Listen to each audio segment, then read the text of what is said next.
Bah, quand on commence une compétition, c'est pour essayer d'aller le plus loin possible.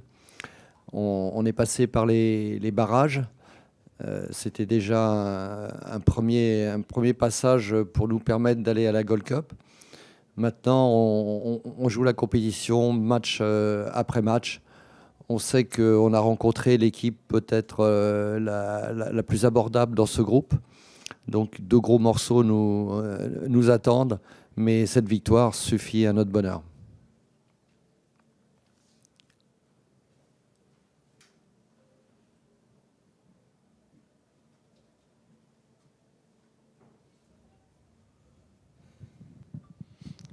Coach Colat, mes compliments. Comment la préparation de la formation haïtienne et aujourd'hui vous avez aidé et pour vraiment vous préparer et pour cette nouvelle étape avec la formation martiniquaise? Oui, effectivement, la formation martiniquaise.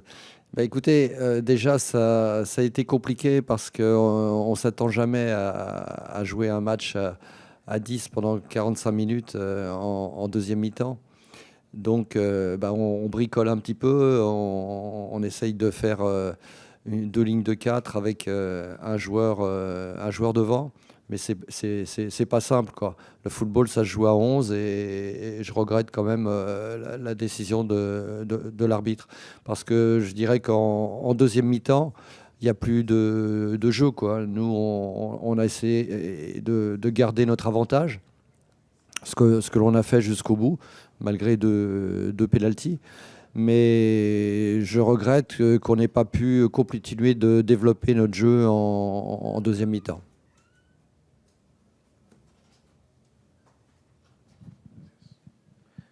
Felicitaciones con la Merci. victoria.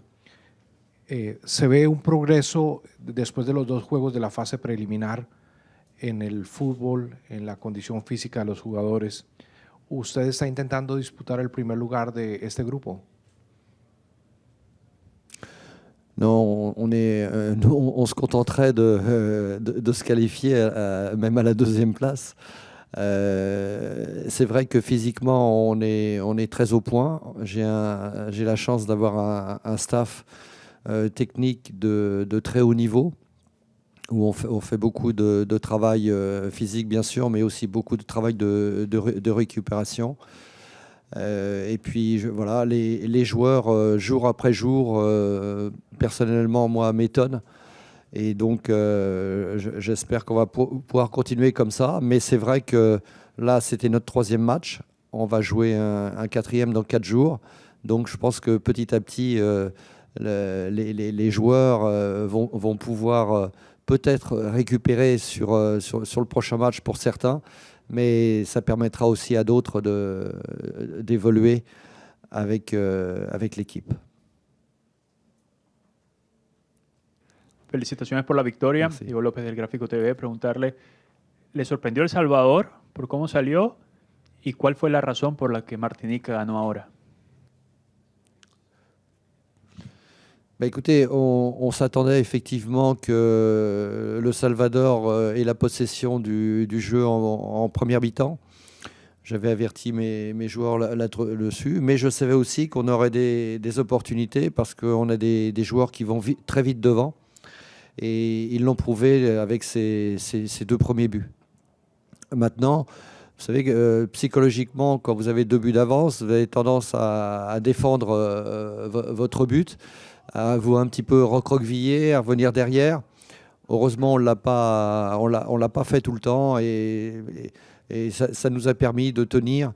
Bon, la deuxième mi-temps, vous l'avez vu comme moi, on peut regretter l'expulsion qui a un petit peu dénaturé ce match.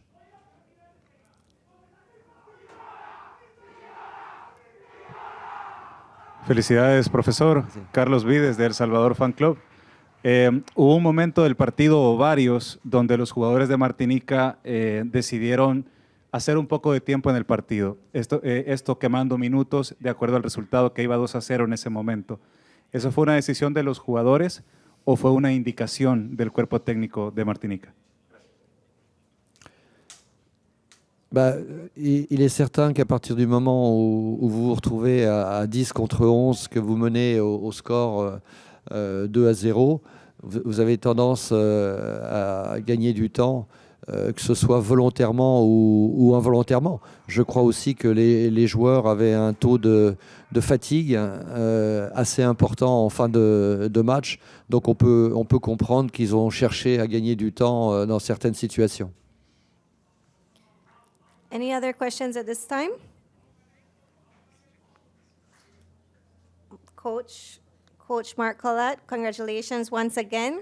Thank you very much. And with this, we have come to the end of today's press conference. Thank you.